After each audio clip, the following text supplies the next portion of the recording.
G'day guys, and welcome to my comparison video between Oman Air's 787 and A330's product. Now, apologies for not filming the check-in process, as I wasn't actually planning on filming this trip to KL. But after checking in and feasting on a double cheeseburger meal at Macca's, I thought why the hell not? Check-in itself was smooth. I was actually at the airport 4 hours before departure time, and to my surprise, I arrived to see check-in was already open. Check-in was mostly smooth, apart from the fact my check-in agent didn't speak much English at all. I guess that's Paris for you. I've read terrible things about Charles de Gaulle Terminal 1, but passport control took me all of 2 minutes to clear, security was much the same, and I was pleasantly surprised about the airside departure area. They had these stylish and super comfortable seats everywhere, and every single seat had power access. Considering I was now airside with 3 hours to kill, I parked up at a small cafe with a beer and watched the world go by.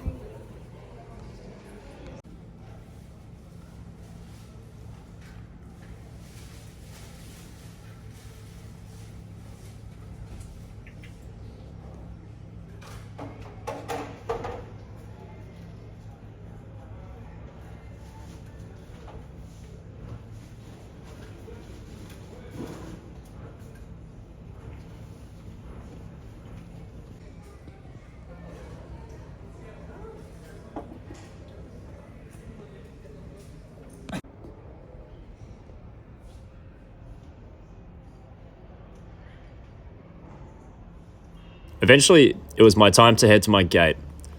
Today, I'm flying Oman Air's 787-9 with Rego A40SE. The plane is 5.5 years old and was first delivered to Oman Air in 2017. Boarding was smooth and we were boarded via groups, which surprisingly, people actually obeyed. And welcome aboard Oman Air's 787. Here is my seat, 36K, a window seat on the right-hand side of the aircraft just behind the wing. And what I noticed straight away was the lack of individual air vents.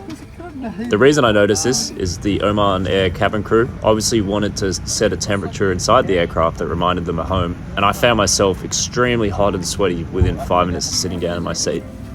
Each seat comes with a personal entertainment screen, which we'll go through in a little bit later.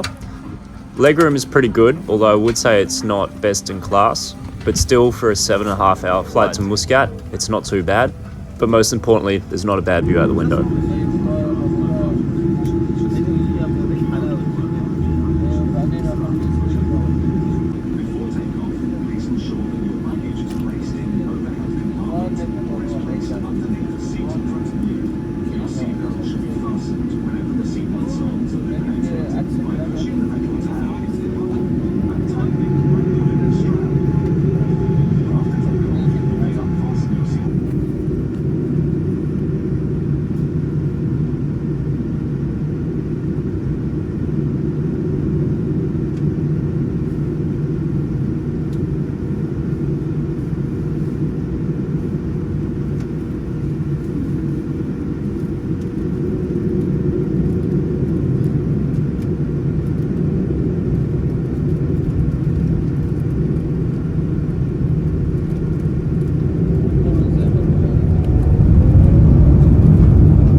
Now, let's have a look at Oman's Air in-flight entertainment system. Firstly, the screen, as you can see, is super responsive. The map feature is interactive. I just couldn't figure it out while I was filming it.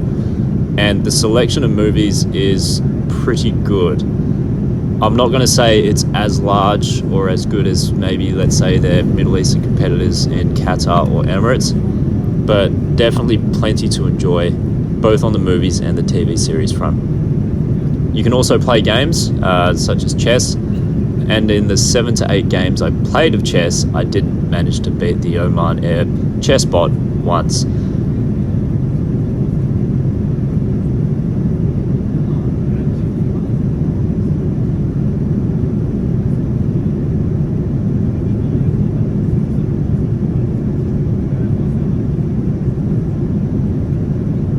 About 45 minutes after takeoff, dinner service was started. On every single one of my Oman Air flights, the cabin crew simply ask you chicken, fish, or veggie, and it seems to be the same selection, even though not the same dish on every single flight. This was the chicken meal on my flight, which I enjoyed with a terrible Budweiser beer, a cold bread roll, and was shortly followed by a coffee and tea service afterwards.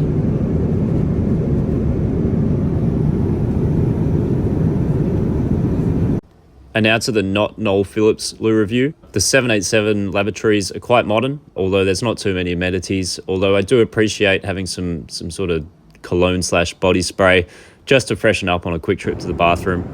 While I was in the bathroom, the cabin lights were dimmed to allow people to get a little bit of sleep on this overnight flight. You can see that the flight wasn't fully booked, so I did have a spare seat next to me, which always makes a world of difference when flying in economy. Now, Oman Air's Boeing 787s and A330s are both Wi-Fi equipped, so I thought I'd just give you a quick run through on what it looks like. As you can see, the prices are relatively on the steeper side, to be honest. Although I do appreciate the 30-minute Wi-Fi pass just to go onto your socials and check some messages. So this was the first one I purchased for $4, which isn't too bad, except it didn't work the whole time. And by the time it did work, my time had expired. So essentially I'd wasted $4. I then purchased the full flight Wi-Fi package for essentially $40. And what I found was relatively disappointing. I could barely get the Wi-Fi to connect. And when it did connect, it was awfully slow, to the point where I couldn't load an email. I couldn't send a simple message via Messenger or Instagram. And eventually I just turned my phone off and put it away altogether, which is super disappointing for $40. This was the same on the A330, so I'm not going to go over this again on the second flight. But in comparison, on Qatar Airways, I've never had a problem with their Wi-Fi. Airlines like Qantas have Wi-Fi where you can almost stream videos on their 737s. So to pay $44 essentially for Wi-Fi that never works, it's kind of a scam, and I was left hugely disappointed by this.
So, welcome to Oman, where my window magically got really dusty and dirty. So apologies for the grainy footage. Today I had a really quick turnaround, 90 minutes to get through Oman Air's security. It always grinds my gears a little bit when I have to go through security when I get off the plane, but I guess I'd rather have these things than not. Muscat Airport is essentially brand new, super clean, but the thing that annoys me greatly about this airport is that you have to go to a Wi-Fi counter to get a Wi-Fi password to log into the Wi-Fi, which I spent 20 minutes doing, and And once this time had passed, I had to walk from the little Wi-Fi machine straight to my gate at the far end of the terminal. Now, this flight was 100% at capacity, completely full. So apologies that I didn't film as much as I did on this flight as a previous flight, as I was copying some pretty weird looks. So I was trying to capture as much footage as possible, as discreetly as I could. Oman's A330-300 comes in a 242 configuration, which is pretty standard. Legroom is relatively similar on the 787, but you can see that you have a little extra pocket in front of you, which is great for just stowing your passport. I had my lip balm and my sunnies in there. And again, I had a great view of the wing from my window. On this flight, I was sitting in 37A. I don't capture any footage of it, but there were no individual air vents on this flight. And tightening by pulling the strap. After takeoff, you may unfasten your seatbelt when the seatbelt sign is off by lifting the metal flap. However,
So I guess this is where I started to discover the plane was starting to show its age.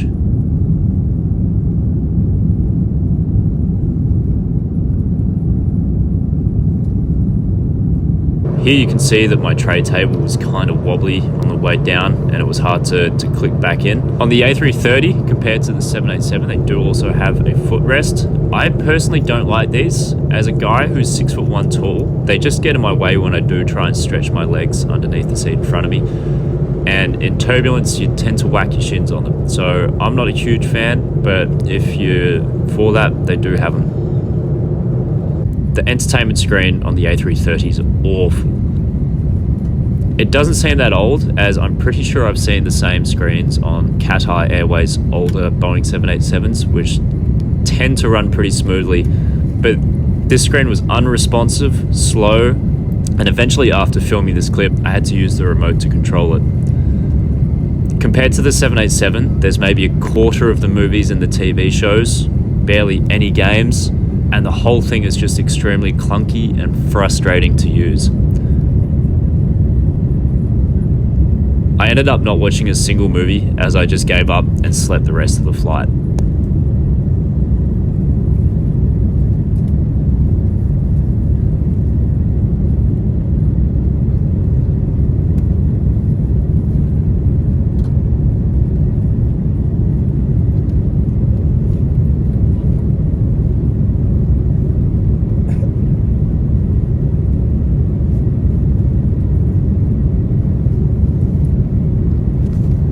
About an hour into the flight, the cabin crew came around to commence with the lunch service, which again was chicken, fish, or vegetables. I went for the chicken option, which, as you can see here, is vastly different to what I had on my previous flight from Paris. The lavatories in the A330 are heavily dated again with this heavy cream color. They're a lot smaller. The cologne slash body wash is kind of just dumped next to the sink, not really having a real place to live. Again, appreciated to have. As I mentioned before, I slept for probably 5 out of the 6.5 to 7 hours this flight took. So I was woken up an hour before landing with this turkey sandwich, which was cold, but appreciated, followed by a cup of tea. As we start our descent into Kuala Lumpur, I'd like to throw up a few comparisons. I firmly believe that the 787 product on Oman Air is far superior than the A330 product. Obviously, the plane is newer, which means you have newer seats and newer in-flight entertainment. But all in all, the whole experience on the 787 is just better. Unfortunately, with Oman Air being a bit of a smaller airline compared to some of its Middle Eastern competitors, you don't often get a choice on what aircraft you want to fly. At this point, all flights operated from Oman to Kuala Lumpur use the A330, and all flights from Muscat to Paris are on the 787. So it's not like Qatar Airways where you might have 4 flights to a city a day and you can choose your aircraft. With Oman Air, you get what you're given. The reason I was on Oman Air was their price. I was flying from Perth to Paris via Kuala Lumpur and Muscat, and their tickets were over $1,000 cheaper than Qatar or Emirates at the same time. So even though I feel a little bit underwhelmed with the hard and soft product on Oman Air, considering they are so much cheaper at this point than Emirates and Qatar Airways, I do believe that I got my value for money. If you do get the choice to choose between flying Oman Air's 787 or A330, I'd strongly suggest you go for the 787. It's a more enjoyable flight, quieter, you'll have more selection of movies, and you'll get to the other end having a slightly better experience.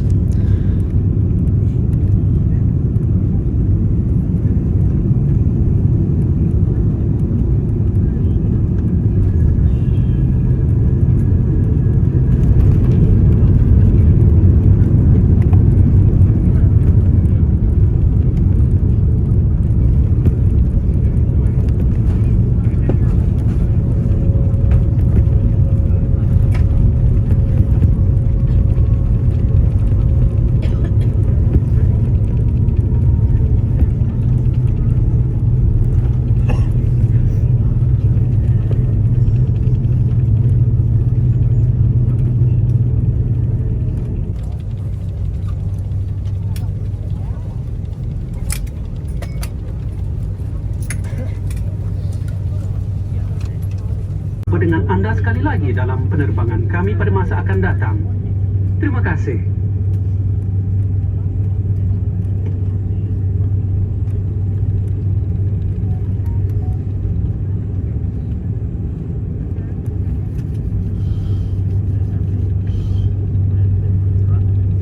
I hope this video has been helpful. If you have any other questions, drop a comment below and I'll do my best to answer. But until next time, safe flying. Cheers.